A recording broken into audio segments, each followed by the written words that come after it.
offenses on the gridiron today. It's Ryan's Falcons going up against Wilson's Seahawks. So let's get you up to CenturyLink Field in Seattle. On the call, here are Brandon Guyton and Charles Davis. Okay, Larry, we are just south of historic Pioneer Square at CenturyLink Field in the beautiful city of Seattle, Washington. Today, we've got a good NFC matchup on tap between the Atlanta Falcons and the Seattle Seahawks.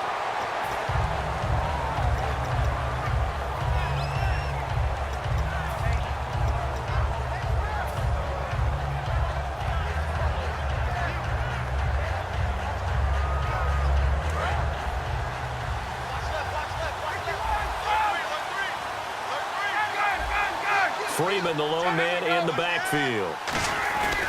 They'll get the football here. And this defense feeling the encouragement. They stop him at the line of scrimmage on the first play of the afternoon. Here's the offense, and we talk about the tight end, Jacob Tammett. A lot of people thought of him as simply a safety valve receiver. He can be a primary receiver. Jacob Tammett shows better athleticism than what people expect. On second down, Ryan. He completes it to Julio Jones. Over 1,400 yards last year for Jones. Just 6 touchdowns, but, of course, he had the big 300-yard game. However, when he was blanketed with coverage, he always opens things up for other guys, doesn't he? He does, and that's what's benefited Atlanta's offense. Other guys were able to step up. In 2016, Mohamed Sanu stepped up and had his best year as a pro. Austin Hooper, as a young tight end, really developed down the stretch. And Taylor Gabriel, who had come over as a free agent from Cleveland, he really flourished, actually led the team in touchdown catches. But there's only one Julio Jones, and you want to get the ball to him as much as possible. As we get a look at the defensive starters, the secondary, they're certainly going to need to be on their toes in this one. And you know me really well. Where do I start analyzing a game? From the secondary. And these guys have to be on point today. They're facing a high-powered attack. And when you watch Devontae Freeman run the football, you can almost close your eyes and hear him running the football, can't you? Because people just scatter. I mean, when he goes through a pile, it moves in a positive direction for him. I just love how hard he plays the game. 1,000-yard season. He had 11 touchdowns last year. In March, 25 years old. So he's kind of hitting that sweet spot for a running back, isn't he? He really is. And I still remember the evaluation of him coming out of college. He does everything well, but you weren't sure he had a dominant trait. Well, wrong about that. He's dominant just about everything he does, and I think that he's going to continue to elevate his game and seek a 3rd Pro Bowl in 2017.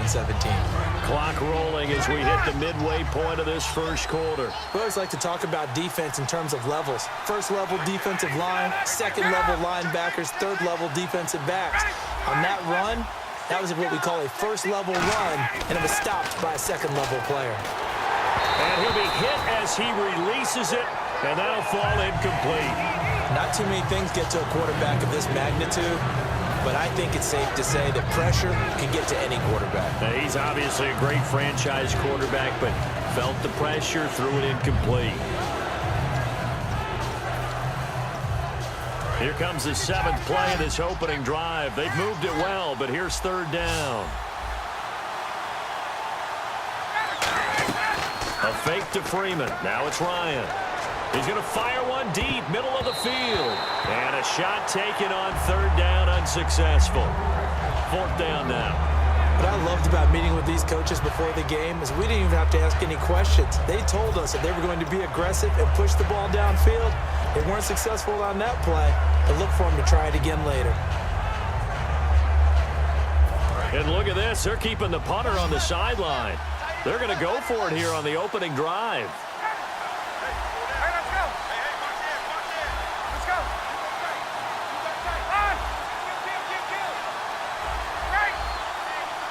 The play clock's running down. Ryan finding Gabriel complete. And he's able to get it to the 33. Good enough for a 1st down.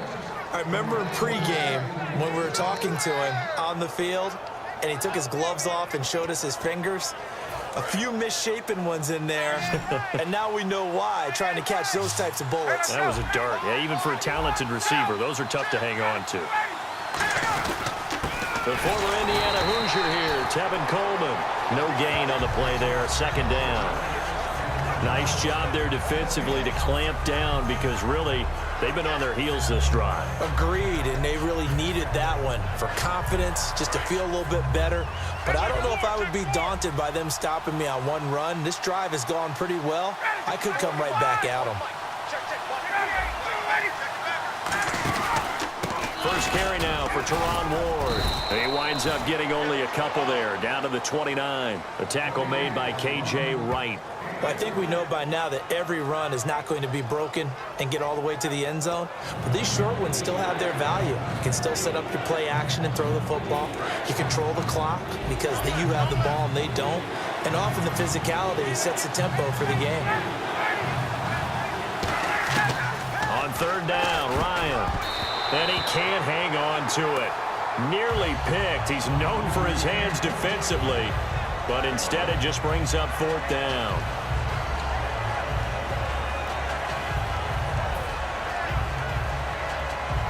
So a field goal try here on fourth down as the Falcons called on Matt Bryant.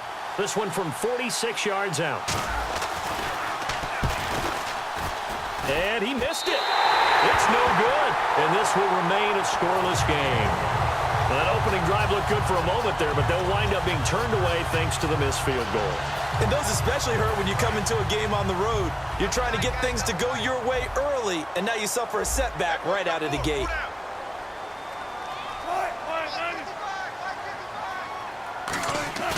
Now a play fake here on first down.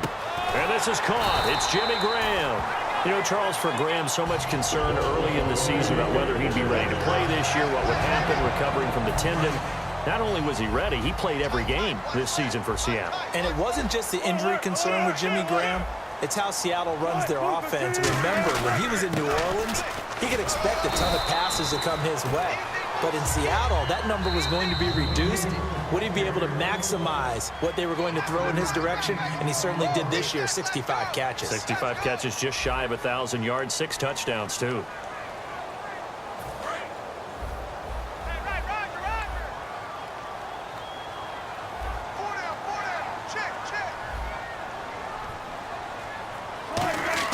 On second down, here's Wilson. It's caught outright by Graham. And he gets this inside the 35-yard line. Almost not fair. The big guy running the corner route, being able to lean and push and get to where he wants. So how do you stop it? A lot of times you want to have a linebacker on him, a bigger body guy who can handle him physically. But a lot of times that doesn't work as well because his quickness often wins the route. They set up the screen to Rawls. A good pickup there on first as the screen pass gets him 8. For a second there, I thought that might break big. Screen pass, looked like it was coming together, looked like there was an opening. Still, ended up with a solid game.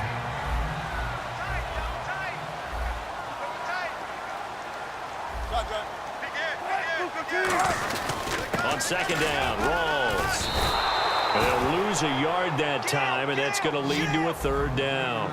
The defense won that play so fast that I think if the running back even had time to notice if anyone was there, it was just a blink of an eye, and there was a loss on the play. Third down, here's Rawls. And he's going to take this one down to about the 23-yard line. Earlier, partner, when discussing Russell Wilson, you said you think he's best when Seattle is running back-centric. Is Thomas Rawls the centerpiece going forward there? I think so because of what he did 2 seasons ago before he got hurt. Because he runs that offense the way they want it run. One cut, downhill, get upfield, and Thomas Rawls is perfect for that. If he stays healthy, that allows Russell Wilson now to throw the play action, the bootleg passes that really hurt other teams defensively. And Rawls has youth on his side, just 23. He needed a yard. He didn't get anything.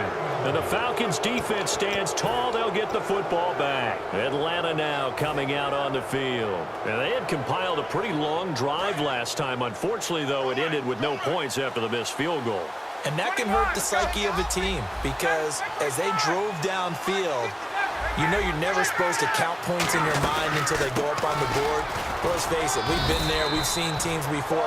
They were counting on those points. They didn't get them. Can they come back now, start over again, and grind it out? And for Coleman, if you combine the rushing and receiving yards, close to 1,000 last year. He had 8 touchdowns as well, and it's just really a great 1-2 combo with Devontae Freeman. An outstanding one, and just think, if he's on just about any other NFL team, he's probably the lead running back. And Devontae Freeman gets the bulk of the carries. But Coleman, when he does get his hands on the football, he really produces in a big way, speaking of the numbers you just gave. It's a nice completion, a little bit of run after catch as well to create the yardage that they got. But it is so tough to cover that route, the drag route, because they run it at varying speeds. Because the key is to create hesitancy on the defender's part. Always so empathetic for those DBs, aren't you? Just a yard on the first down carry, so it's 2nd and 9. A 1-yard gain can look like a disaster, but it all depends on how the game is going. Is it a series of 1-yard gains running the ball? If that's the case, you might have to start thinking about throwing it a little bit more. But if it's just the occasional 1-yard run, hey, congratulations to the defense. They won that one. Come back and get them the next time. Again, they'll run with Freeman. And down to the 36-yard line here. 9 yards on the pickup there as he'll be left with 3rd and 1. This drive is turning into an extended one, and the guy carrying the ball, he's becoming more like a body blows guy. Every carry is putting some damage on the defense. So after a while, I'm not too sure how many guys are going to want to run up and tackle him.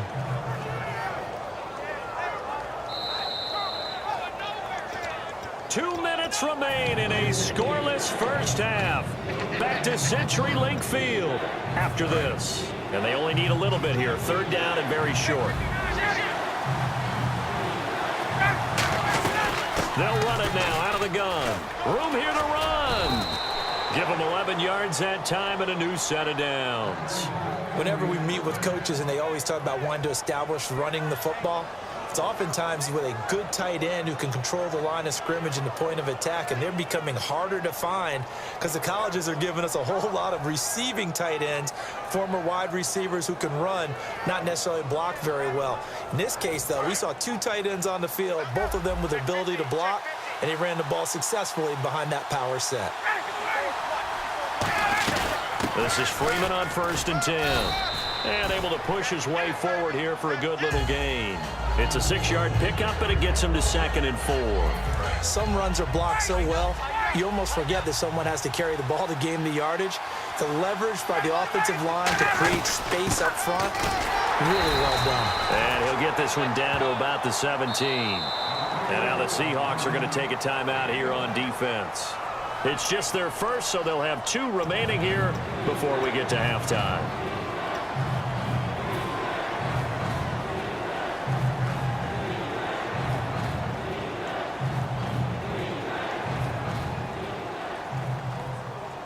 Seventh play of the drive now as they come up on a 3rd and 3.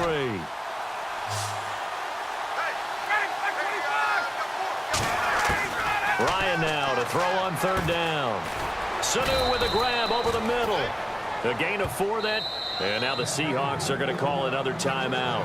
So that means they're down to 1 remaining here as we head toward halftime.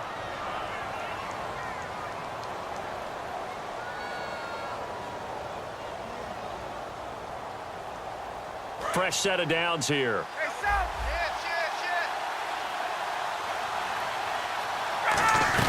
And now a 10th carry for Freeman. Just a yard on the pickup there, and it'll bring up a 2nd and 9. Tough day, tough sledding right there, and it's been that way the entire game. Not a whole lot of room to ramble for him. Yeah, you're right. It's been that way all afternoon. Didn't get a whole lot better there. And play is stopped here. Timeout. It's the defense calling the timeout here. And with halftime on the horizon, they'll be out of timeouts from here forward.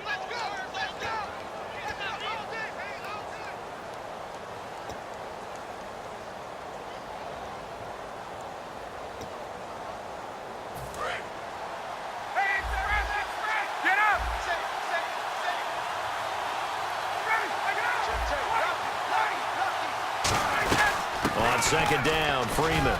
And he'll fight his way down inside the 10 to the 9-yard line. It's a 4-yard pickup there, and it leaves him with 3rd and 5. When you find that kind of yardage, you couldn't be more confident as a ball carrier. And guess what? You're going to go back and tell your offensive coordinator, I'd like to keep carrying it, thank you. Long drive. The defense just cannot seem to catch a break and get off the field.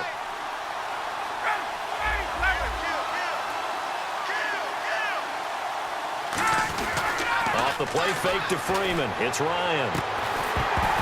And that'll be incomplete with just 6 seconds left on the clock. We know it's not an easy job to go out and catch passes when people are trying to tackle you and knock the ball away. But the bottom line is, that's a pass he's got to have and a pass he should have caught.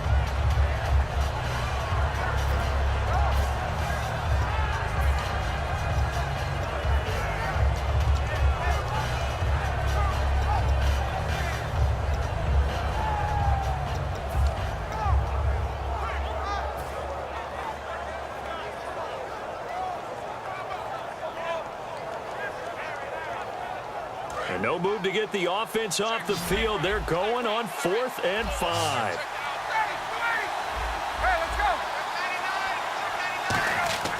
They're going on 4th down. It's Ryan. Into double coverage, and it's intercepted. It's the Pro Bowl cornerback, Richard Sherman. We have hit halftime. Still 2 more quarters to go. We'll take a timeout. We'll be back after this. You're watching the NFL, and it's on EA Sports. It's in the game. Both teams appear ready for the fight ahead, and we resume action here in quarter number 3. The Seahawks offense now, they get ready to head back onto the field. There are 0 points on the scoreboard for either side. It'll be interesting to see what adjustments were made. The defenses have obviously been great. So if you like defense, this is a classic game. This is what you're looking for. But now you're trying to figure out how to gain any type of an advantage on offense. Is it through a big chunk play that they haven't seen before? Or is it just running your regular offense and running it better, trying to create an opportunity? We'll see which avenue they choose to go down. Oh, well, you mind if we go off topic for a second? No, let's go. I like to do that Let's randomly. AFC playoff contenders for this year that didn't make it last season. Who do you have that might get in? Well, I think Cincinnati's got to be considered there. Maybe they'd have an offseason that's calm when they go into this season and try and get back to the playoffs where they've been perennials. How about Denver? Yeah. Remember last year they didn't have the quarterback to start. Trevor Siemian played pretty well overall, but maybe they can get solidified there and ride that strong defense right back into the playoffs. I'm going to give you a couple a little bit off the pace. Indianapolis cannot afford to squander Andrew Luck, one of the better young quarterbacks in the game. They've got to get back to the playoffs. And Buffalo, brand new head coach, brand new people running the ball club. Let's see if they can figure it out, because I think defensively they can be awfully strong. It went full scale, loose, flexible, finding a way to catch the ball in some traffic for a key first down. Yeah, really a nice job of adjusting to the ball in the air. Not the most accurate of throws, but able to adjust and make the grab. Not a run that you're going to write home about, but still a good first down run. That's what an offense calls staying on schedule. 3 to 4 yards on first down, you're set up very well for the rest of the drive.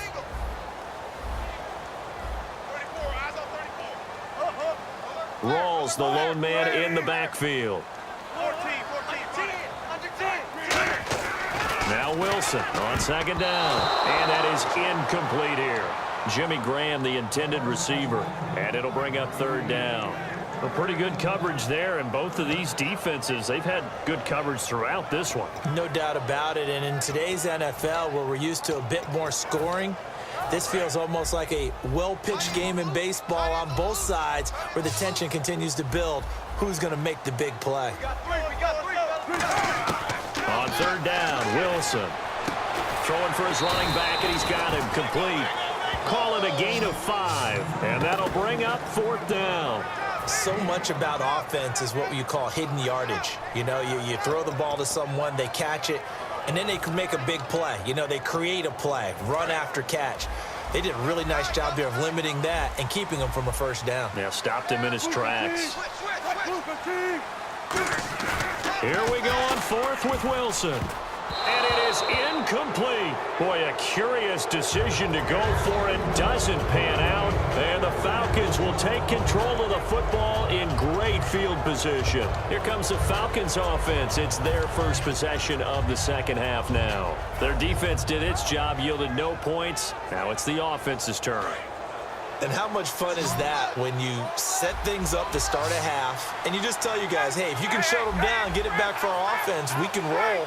And they played out perfectly. Now, can the offense do what they wanted to do at the half, which is find those weaknesses, and now attack them and score some points. And break this tie.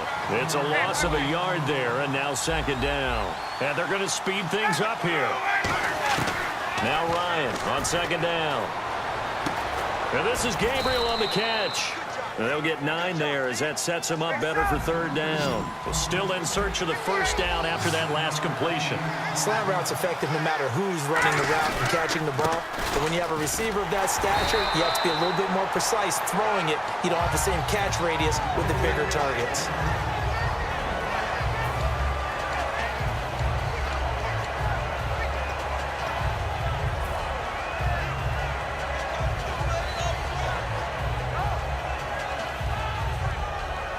They missed a field goal earlier, so possibly as a result, that's why they're going to try to go for it here on fourth down. They'll run it. Freeman.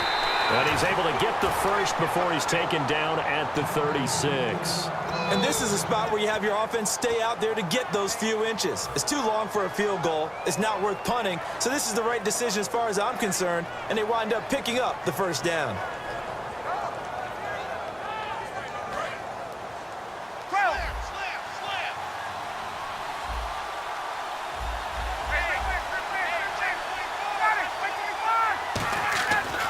First down, Ryan. And this one brought in by Sanu. Give him 9 there on the first down completion. That was a nicely run slant route, and what the receiver's trying to do is make the defender think he's going upfield for a deeper route and then breaks it off, usually after about 3 to 4 steps, and cuts towards the middle of the field. And now what he's trying to do is use his body to keep the defender away from the football and give the quarterback a really nice target. Ryan on the handoff. It's Freeman. And he's able to get it down to the 25-yard line. 2 yards on the pickup there, but it's enough to give him a new set of downs. 2nd and 1 is often an invitation to take the big shot downfield. I bet the offensive lineman said, "Are you kidding? We just get on our backs and let's go get the first down." They love being physical. This will be caught at the 2. And he's brought down after a good gain. They get 25 yards out of that one. And the Falcons are going to have a 1st and goal. So after that big gain, let's see what else the offense has up its sleeve. They come out with one back, and he gets in. Touchdown, Atlanta. Matt Ryan taking it in. And the Falcons are in for 6. Instead of having to play follow the leader there, the leader led. I like that. And he likes that, doesn't he? 1st and goal, let me do the job. Because you know when he falls into the end zone after falling behind those big guys who pushed up front, that's a pretty good celebration, isn't it? Gives him a little street cred in the locker room, too, doesn't it? Street cred, and then when they go out to dinner afterwards, he's still picking up the check. Now after the touchdown, it's Bosher to kick it away. And a fair catch signaled for and taken successfully.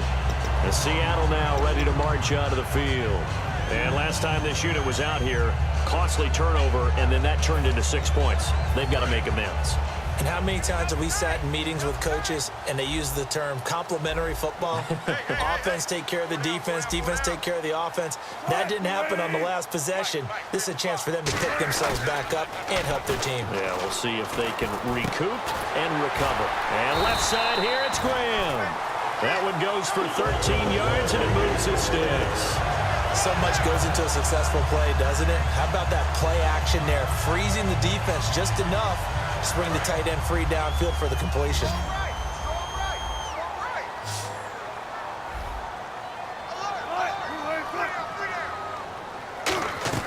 Throwing now, Wilson on 1st down. Now they go screen, it's complete. And he is going to lose yardage here. That's going to go as a loss of 6, and it'll set him back for 2nd down. You know what the key to a good screen pass is, don't you? Bet you're going to tell me. Good blocking? Well, good blocking eventually. But first, it's good acting. You want to let the defenders go past you, leak out to whichever side or even in the middle where you want to set up the screen, and then you do your blocking. How about the read, though, by the defensive guys? They weren't fooled at all and actually ran with the lineman to where the play was and smothered it for a loss of yardage.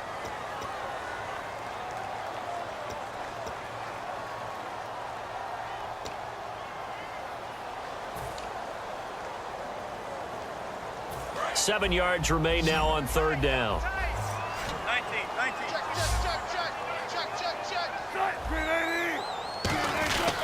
Wilson turns and gives to Procise. And he'll be brought down right at the 45-yard line. One score down. Here we go. They're going to go for it here on fourth down. And now a timeout defensively by the Falcons. It's just their first. They'll be down to 2 remaining as we step aside here in the fourth quarter.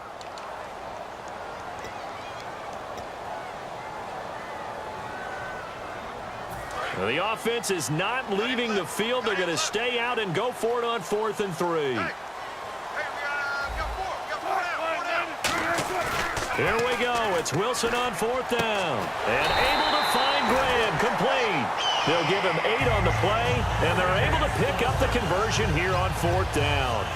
Both sides were holding their breath there on that 4th down play, and the offense can breathe a sigh of relief. And both knew exactly where the first down markers were. You know the defense is trying to guard those sticks and try and keep people in front. But somehow, some way, those guys found a way to pick it up. And the grab made by Doug Baldwin. And they're able to get this one down to a 25. 22 yards on the pickup there. And that'll be good for a Seattle first down.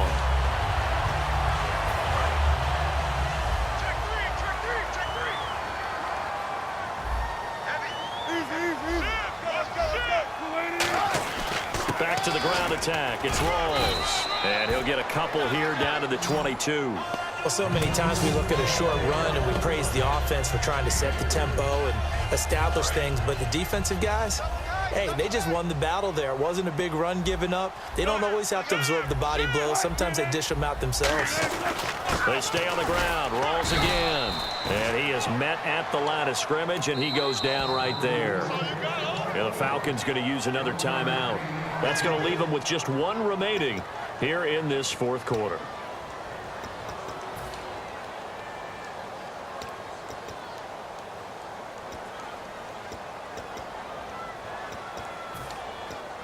This will be the 8th play of the drive. It's 3rd and 7. Everyone's got 4 down. On 3rd down, Wilson. Blitz coming, and down he goes. Phillip Wheeler in there to drop him for a 6-yard loss, and that'll lead to a 4th down.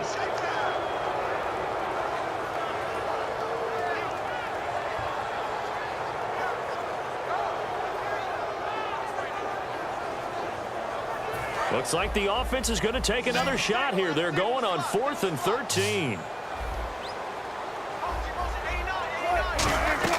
Got to try it here. He's back to throw. And he finds Jimmy Graham. And he doesn't quite make it. They do stop him, but he gets it all the way down to the 1. And that's what you've got your tough little slot receiver for, isn't it? Right there, those 4th down conversions in the middle of the field. He knows that's where he has to make his living, and that's where he has to make plays to help his team. And no one is asking him to do anything more or less than do exactly what we saw there. On the ground, Rawls. And he will not be denied. Into the end zone. Touchdown, Seahawks. Thomas Rawls punching it in from a yard away. And the Seahawks just an extra point away from tying this thing up.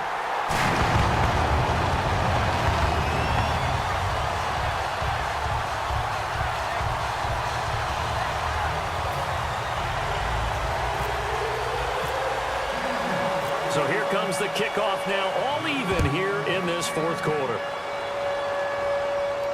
That's fielded in the end zone. And he'll take it back to about the 19-yard line. Atlanta now coming out on the field. And that recipe on their last drive that resulted in a touchdown looked pretty good, so they'll be hoping to do that once more. And it takes me back to when we sat with the offensive coordinator and the head coach. They felt pretty good about their game plan and thought there were some holes in the defense, and they exploited them the last time out. Let's see if they can come back and put together a similar drive. And we'll see if they can do just that. He goes for 18 there as the drive will continue. Quarterbacks love slant routes because the receivers are breaking right into their line of vision, and receivers love them as well because they're getting the ball on the move and able to catch it and try and get upfield and gain additional yardage.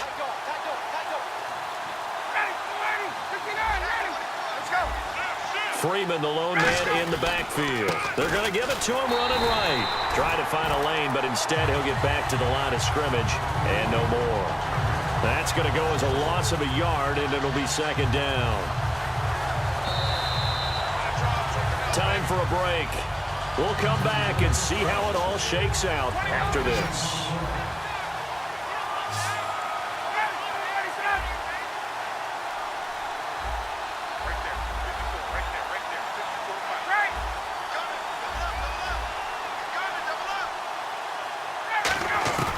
On second down, Ryan. And this is Gabriel on the catch. They'll wind up getting 10 back as that sets them up for third down. Some think the teams really won't throw a slant route unless you have a receiver that has a... And now the Seahawks are going to take a timeout here on defense. It's just their first. They've got 2 more to use here in the final stages.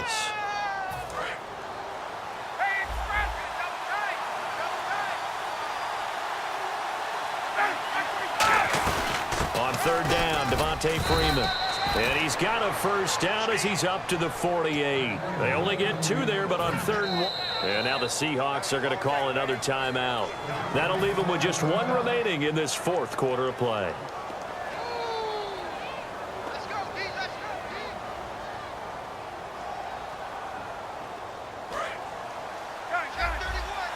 And the D-line pinching together must be expecting the run.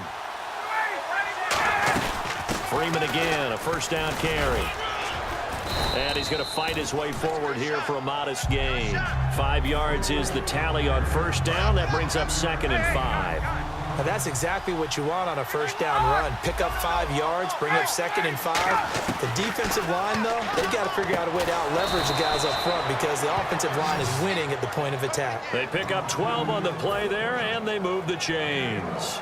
And when you're playing a quarterback with some experience and some moxie, you enter the danger zone when you decide to blitz him because if he's able to diagnose as he did on that play, he can hurt you downfield. He reads defenses so well, doesn't he? He really does, and the best part about that play for him, I don't think that was his primary target. I don't think so either. I think he had the read, figured out where the blitz was coming from, and went to a secondary target for a really nice game.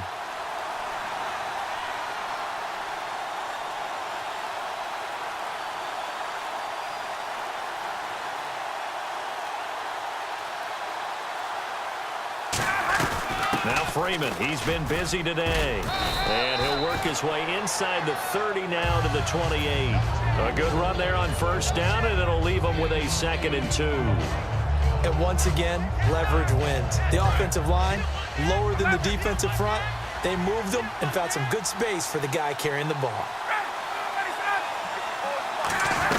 A 20th carry now for Freeman. And he'll be a couple yards shy of the red zone here at the 22-yard line. Now hang on here. Timeout called by the defense. It'll be their 3rd and final timeout, so as they talk things over, we'll step aside.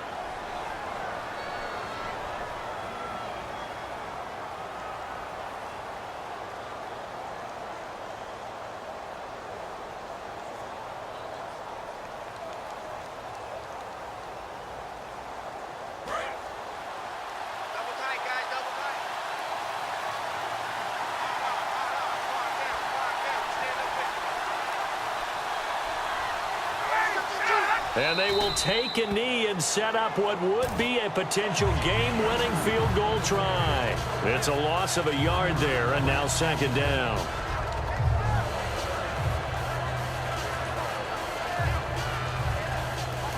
Now whistles come in. We're going to get a timeout here by the offense.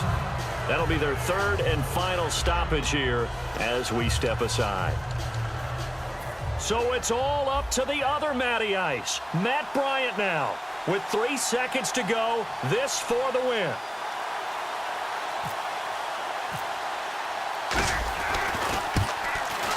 And the 14-year trusty veteran able to knock it through.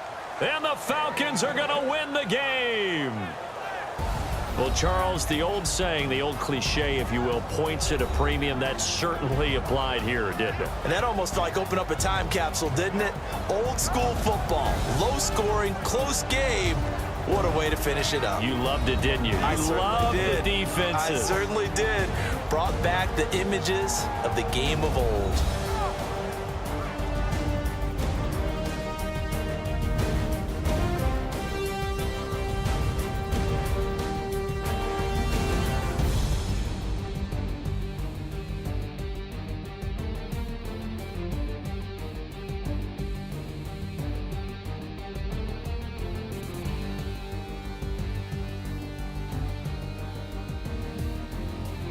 So that'll just about do it for Charles Davis. I'm Brandon Gaudin. You've been watching the NFL on EA Sports. For more, log on to easports.com. From Seattle, so long, everybody.